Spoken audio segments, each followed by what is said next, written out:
Merritt always knew Kevin had trouble letting go.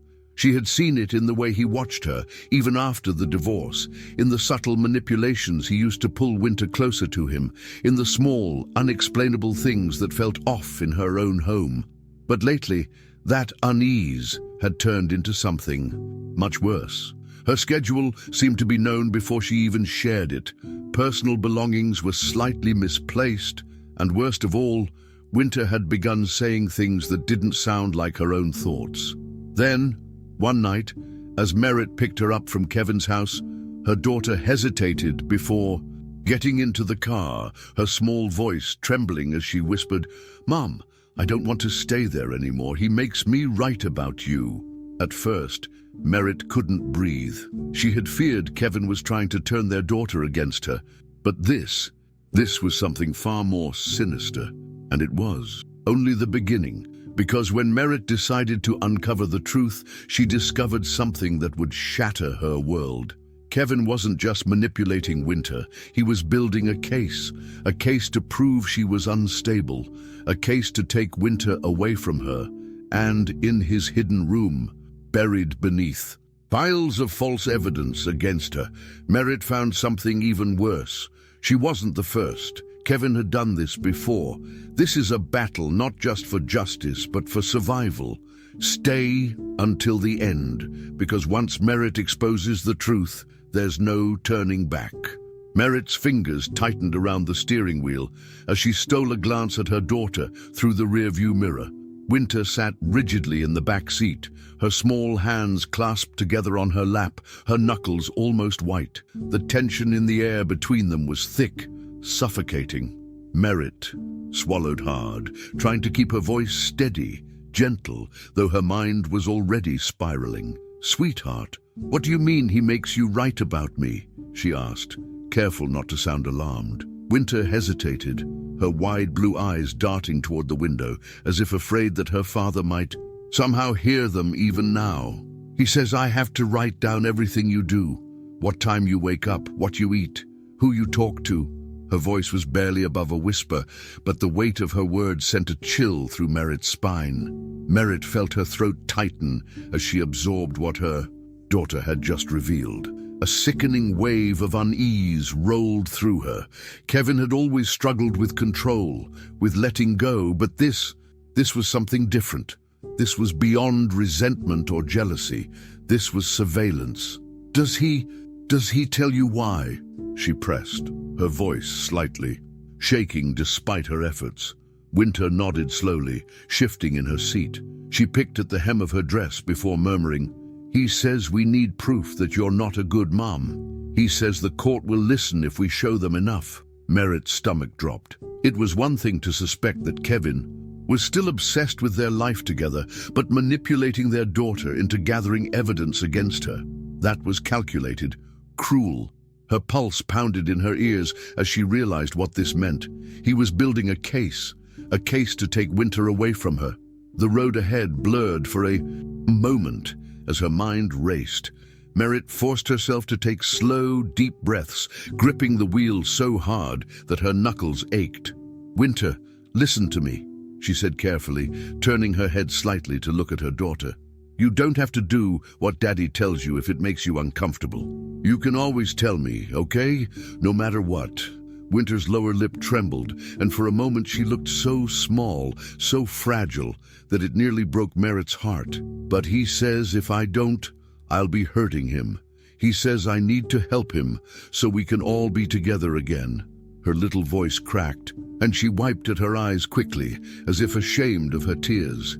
Merritt felt a surge of rage boil up inside her, not at Winter, but at Kevin.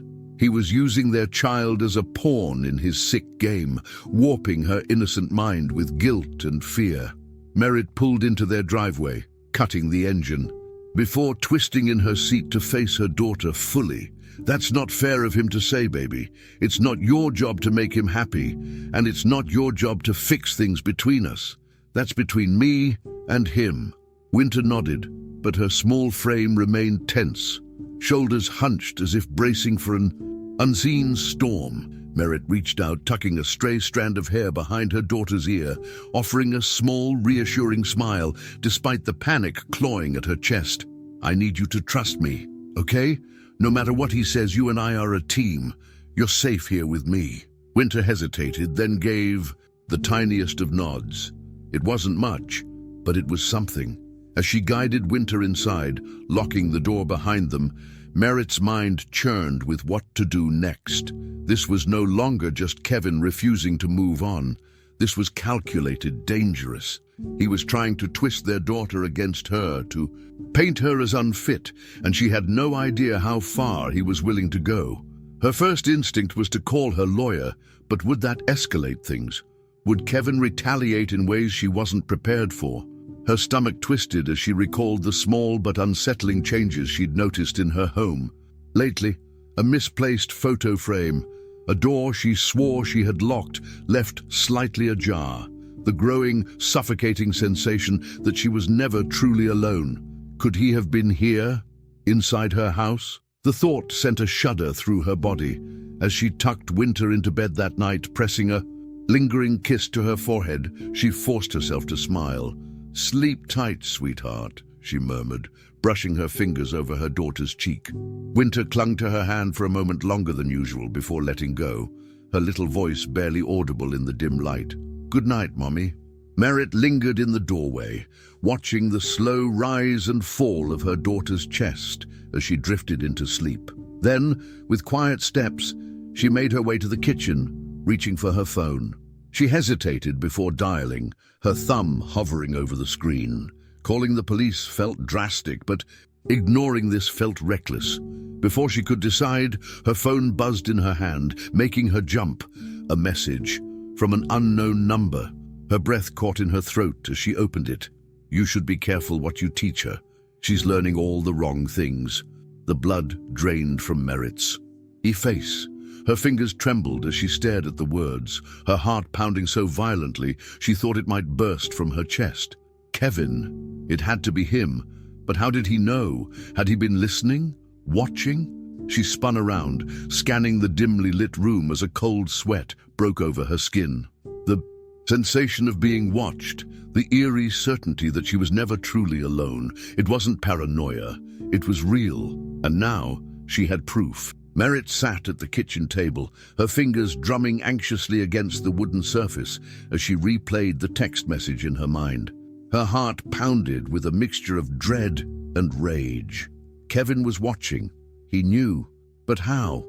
Had he planted something in her house? A camera? A recording device? The mere thought sent a shiver down her spine.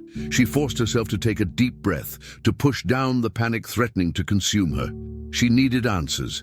She needed proof, and she knew exactly who could help. She reached for her phone and, without hesitation, dialed a number she hadn't used in years. The line rang twice before a familiar voice answered, rough and alert. "Detective Hayes," he said, his voice edged with exhaustion. "It's Merritt," she whispered, gripping the phone tighter. A pause, then a low sigh. "Merritt, it's been a while. What's going on?" She hesitated for only a second before spilling everything. The text message, Winter's strange comments, the unsettling feeling of being watched.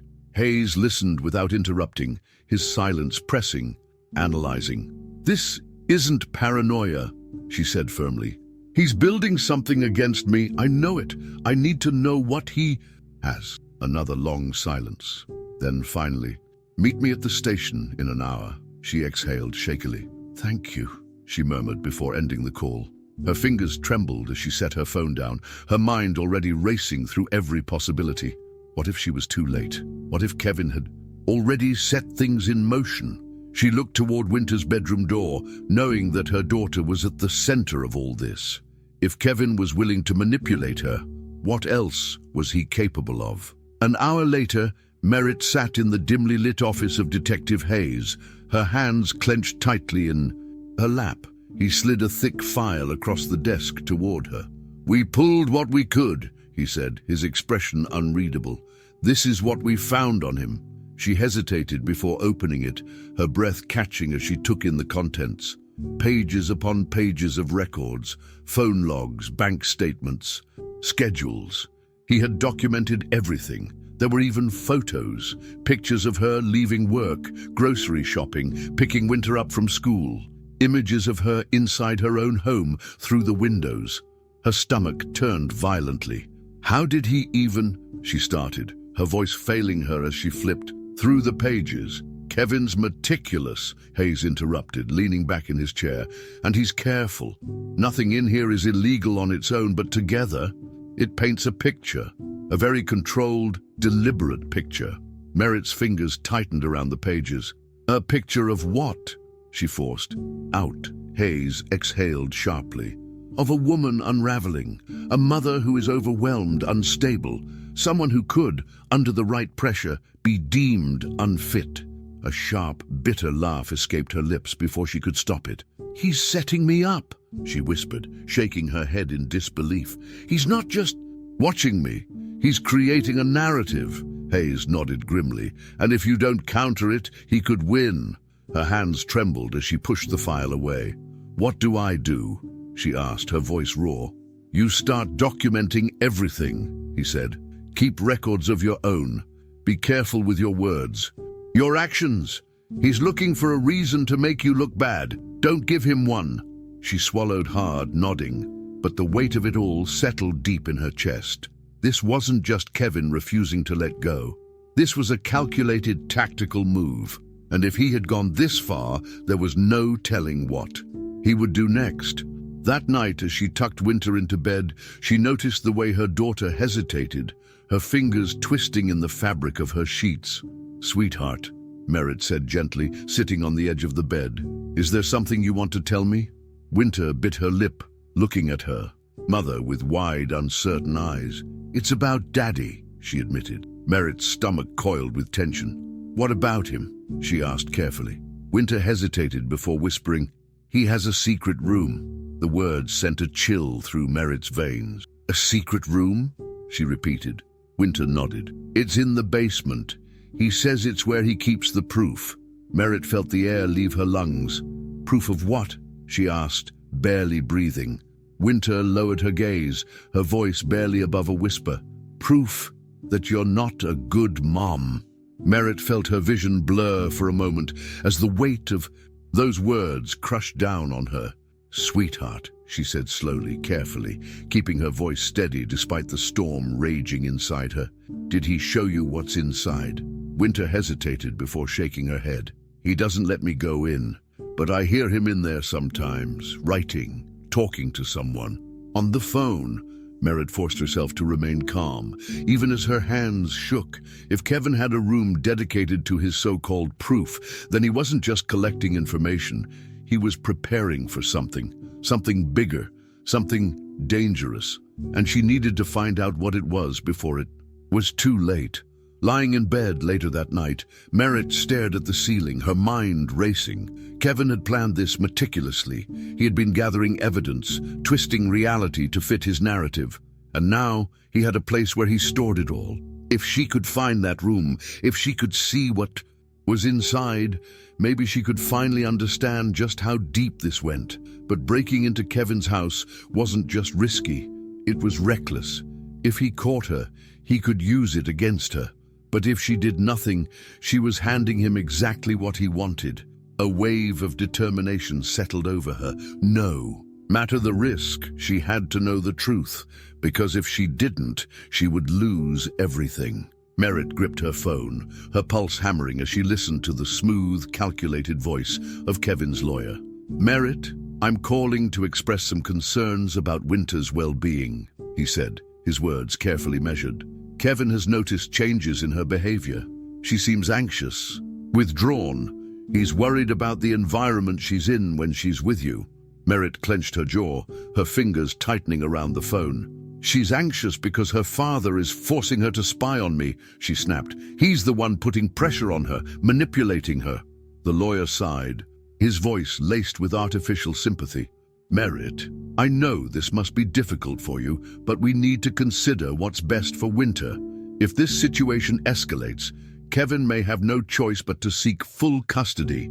He only wants what's best for his daughter. Merritt felt her stomach twist violently. This was it, the beginning of Kevin's final move. He wasn't just collecting evidence anymore, he was executing his plan. She ended the call without another word, her hands trembling as she placed the phone on the counter. Her mind reeled, replaying every strange occurrence over the past few weeks. The file Hayes had shown her, Winter's growing emotional distance, the feeling of being watched. It all pointed to one thing. Kevin was controlling the narrative. He was positioning himself as the stable, loving parent while painting her as erratic and unfit. How could she fight against that when every move she made was being twisted against her? She needed to think, needed to act before it was too late. But where could she even begin? Her credibility was already being chipped away, and she hadn't even seen the full extent of Kevin's manipulation. At work, things were getting worse. She noticed the lingering looks from her colleagues, the hesitant tones when they spoke to her. It was subtle, but it was there. Rumors, whispers behind her back, the kind that spread like wildfire in an office environment. She overheard two co-workers talking near the break room, their voices low. "I heard she had a breakdown the other day," one murmured. "Something about her ex-husband and their kid. She's not doing well." The other responded, "I don't know. She's been off lately, always distracted, late to meetings." Merritt clenched her fists, forcing herself to keep walking, to act like she hadn't heard. But it was working. Kevin was getting inside people's heads. He was turning everyone against her without them even realizing it. The more unstable she appeared, the easier it would be for him to take Winter away. That night, as she sat on the couch, staring blankly at the walls, she heard Winter's footsteps approach. "Mom?" Her daughter's voice was small, hesitant. Merritt turned, her heart aching at the guarded look in Winter's eyes. "Yes, sweetheart?" she asked, keeping her tone gentle. Winter hesitated before sitting down at the far end of the couch, the space between them feeling like a chasm. "Daddy says you're mad at him," she said, her fingers picking at the hem of her sleeve. "He says you don't want me to see him because you're jealous." Merritt's breath hitched. "That's not true," she said softly. "I just want you to be safe, and I don't think what he's doing is fair to you." Winter frowned, looking conflicted. "But he says you're making things up, that you're trying to turn me against him." Her voice was almost pleading, as if she wanted Merritt to tell her that none of this was real, that everything was fine. But it wasn't, and Merritt had no idea how to stop it. Determined, she contacted a child psychologist the next morning, someone neutral who could help Winter navigate through the emotional warfare Kevin had created. But when she explained the situation, the response she received made her blood run cold. "Ms. Thorn, I need to be honest with you," the psychologist said carefully. "Before you even reached out to me, Kevin already did. He warned me about you, said you were unstable, that you were trying to alienate your daughter from him. He framed it as a desperate attempt to manipulate Winter against him." Merritt felt the room tilt around her. He was always 3 steps ahead. Every move she made, he had already anticipated. "That's not true," she said, forcing her voice to stay steady. "He's the one manipulating her, using her to build a case against me." The psychologist sighed. "I believe you, but in cases like this, perception is everything. If he's already laid the groundwork, anything you do now could be twisted to fit his version of the story." The words settled like a heavy stone in Merritt's chest. That night, as she helped Winter get ready for bed, a nagging feeling wouldn't leave her. Kevin's words, the lawyer's call, the psychologist's warning, it all pointed to something bigger, something she wasn't seeing. As Winter climbed under the covers, Merritt leaned down to kiss her forehead, but then noticed something strange. A small device, barely noticeable, tucked beneath the edge of Winter's bedside table. Her heart pounded as she carefully pulled it free, her stomach turning as she realized what it was. A recorder. Kevin had been listening, recording their conversations. Merritt stared at the device in horror, her fingers trembling. Slowly she pressed play. At first, it was nothing but static. Then her own voice filled the air, conversations she'd had with Winter, private moments between mother and daughter, twisted now into something sinister. "You don't have to do what Daddy tells you," her recorded voice said. "You and I are a team." A chill ran down her spine. In context, it had been a reassurance, a way to comfort her daughter, but played back like this, it could be used against her, warped into a narrative of manipulation. Kevin had been setting her up all along. Her hands tightened around the recorder, rage and fear battling inside her. He had been spying on them in the most intimate way, twisting their private moments into evidence for his case. But now she had proof, and she wasn't going to let him win. Merritt's grip on the doorknob tightened as she pushed Kevin's front door open. She wasn't supposed to be here. Every part of her screamed that this was reckless, that she was walking directly into the lion's den. But she had no choice. Kevin was winning. He had turned Winter against her, manipulated her colleagues, poisoned the perception of everyone around her. If she didn't find something to counter his lies, she would lose everything. Stepping inside, she forced herself to focus. She had lived in this house once. Every piece of furniture, every framed photo, even the scent in the air, it all felt disturbingly familiar yet foreign, like a place she had once belonged but was now forbidden to enter. She moved quickly, checking the living room, his office, the bedroom. Nothing out of the ordinary. Kevin was methodical, but Winter had said the proof was hidden. The basement. That's where she needed to go. Heart pounding, she crept down the hallway and pushed the door open, revealing a set of stairs leading downward into darkness. Winter's words echoed in her mind. He has a secret room. If Kevin had gone to such lengths to hide something, then whatever was down there was more than just paranoia. It was the truth. Descending into the basement, she flicked the light switch, bracing herself. The space was clean, organized, just like the rest of the house, except for the far wall.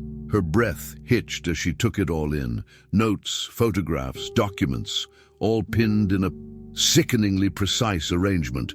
Her name was everywhere. Pages upon pages of fabricated reports, twisted statements, manipulated timelines. There were photos of her at work, of her picking Winter up from school, even pictures taken inside her own house through the windows. She reached out, fingers trembling as she ran them over the documents. Kevin had rewritten her life, altered reality to make her look unstable, erratic. Medical records falsely claiming psychiatric visits, financial statements edited to make it appear as if she was struggling, emails that she had never sent. He had created a version of her that didn't exist, a woman on the verge of collapse, an unfit mother. And worst of all, he had collected conversations, her private, intimate moments with Winter, taken completely out of context. The recorder in his office had been just one of many. He had been listening to them for months. She tore through the piles of papers, searching for something, anything that could turn this against him. And then she saw it, a thick folder labeled Precedents. The word sent a chill through her. She flipped it open, her stomach twisting as she read through the names. They weren't hers. They belonged to other people. Former colleagues, business partners, an old boss. Notes scrawled beside each name: discredited, forced resignation, relocated, public scandal, custody lost. Her breath caught in her throat. Kevin had done this before. She turned page after page, realizing that these weren't just accusations. These were the remnants of lives Kevin had systematically destroyed. He hadn't just manipulated her. He had spent years perfecting this method, weaving false narratives, bending reality until his victims had no choice but to disappear. And now, she was his next target.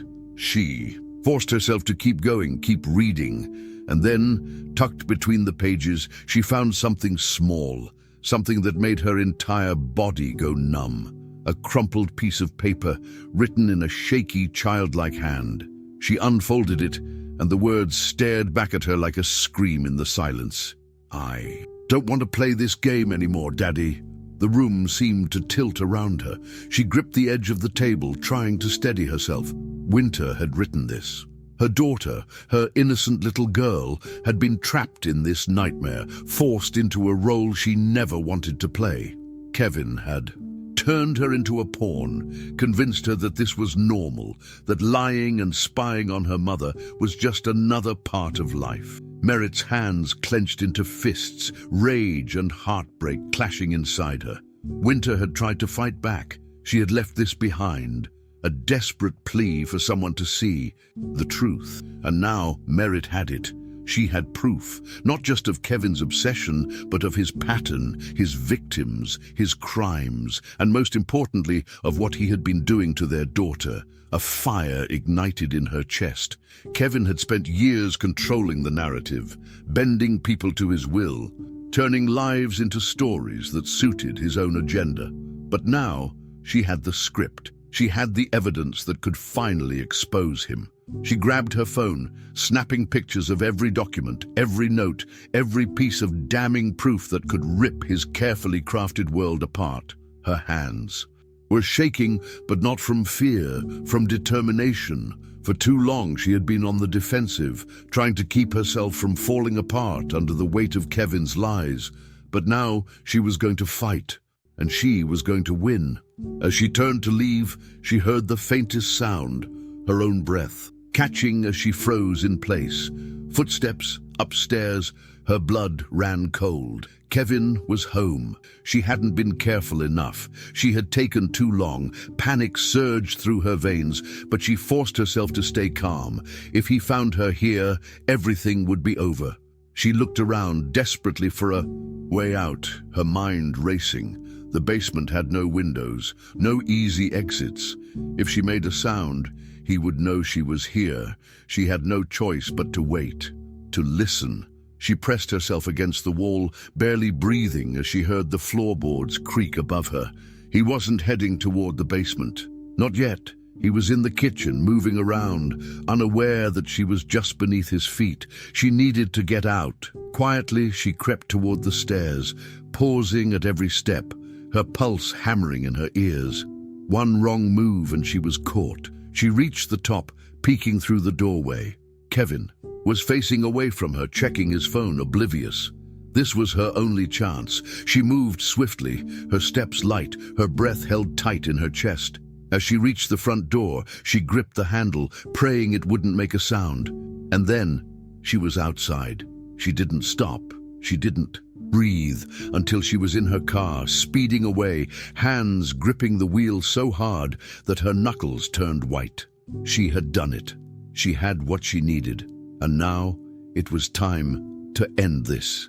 Kevin had built a house of lies, and Merritt was going to burn it to the ground. Merritt sat at her kitchen table, the files spread out before her like the final pieces of a puzzle she had spent years unknowingly assembling. The evidence was irrefutable. Kevin had not only manipulated her, but he had built a career out of destroying lives. She had the names of his past victims, proof of his fabrications, records of his attempts to frame her as an unfit mother. But she knew one thing for certain: going through the courts wouldn't be enough. Kevin had always been 3 steps ahead, weaving lies so meticulously that even when the truth surfaced, it could still be doubted.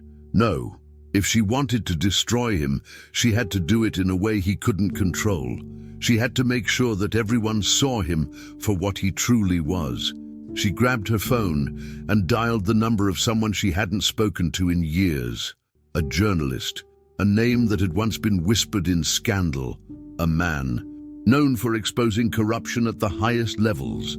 When he answered, she didn't hesitate. "I have a story for you," she said, "and I promise it's bigger than anything you've ever worked on."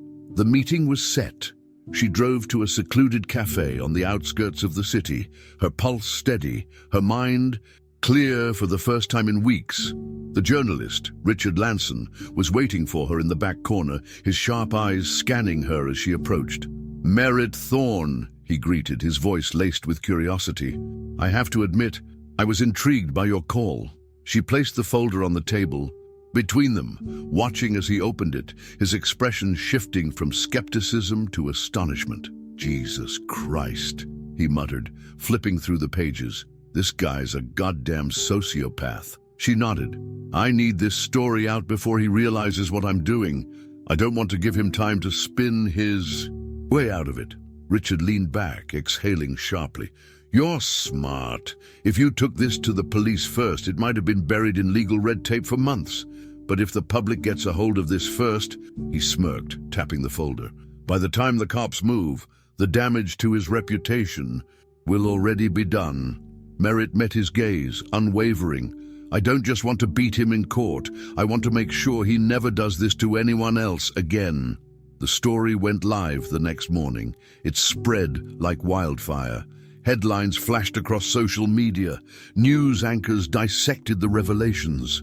With wide-eyed disbelief, respected businessmen exposed as serial manipulator. Former victims speak out against Kevin Aldridge. A decade of lies unraveling. Merritt watched as the world reacted in real time, her phone vibrating with messages, calls from reporters wanting statements, lawyers reaching out with offers of representation. But she ignored them all. The only thing that mattered now was Winter. She found her daughter sitting on the couch, clutching her stuffed rabbit, her eyes flickering between the television screen and her mother. "It's everywhere," Winter whispered. "People know." Merritt sat beside her, brushing a hand through her hair.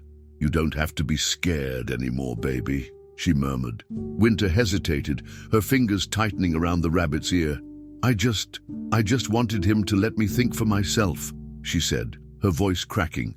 "I didn't want to play his game." Tears welled in Merritt's eyes as she pulled Winter into her arms. "You don't have to," she whispered. "Not anymore." As the legal system caught up with the media storm, the authorities launched a full-scale investigation. More victims came forward, their stories painting a chilling picture of Kevin's calculated destruction. Financial crimes, fraud, witness tampering, perjury.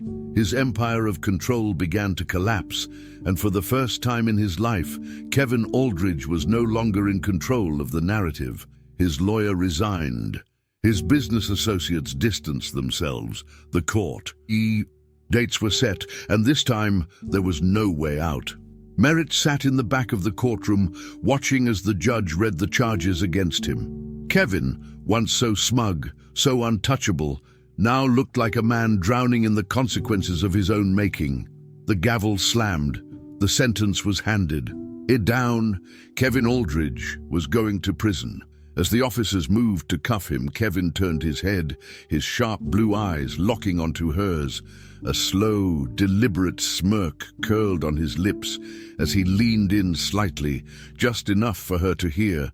"This isn't over," he murmured. But this time, Merritt didn't flinch. She didn't feel fear. She simply smiled, a slow, knowing smile, and shook her head. "Yes, Kevin," she said softly. "It is." Outside the courthouse, reporters swarmed, cameras flashing, microphones shoved in her direction. But Merritt didn't stop. She didn't need to explain herself. The world had already seen the truth. Instead, she walked past them, toward the only person that mattered. Winter was waiting for her, standing by the car, her small hands wrapped around the straps of her backpack. When Merritt reached her, she knelt down, brushing a stray tear from her daughter's cheek. "Are we safe now?" Winter asked, her voice fragile. Merritt cupped her face, pressing a gentle kiss to her forehead. "Yes, sweetheart," she whispered. "We're safe." And for the first time in a long, long time, she knew it was true. This story was intense, wasn't it? We'd love to hear from you. What touched you the most? Leave a comment below. If you enjoyed this video, don't forget to subscribe to our channel and give it a like. Believe us, each story like this takes days of dedication and care to create, and your support means the world to us. Thank you for being here, and we'll see you in the next video.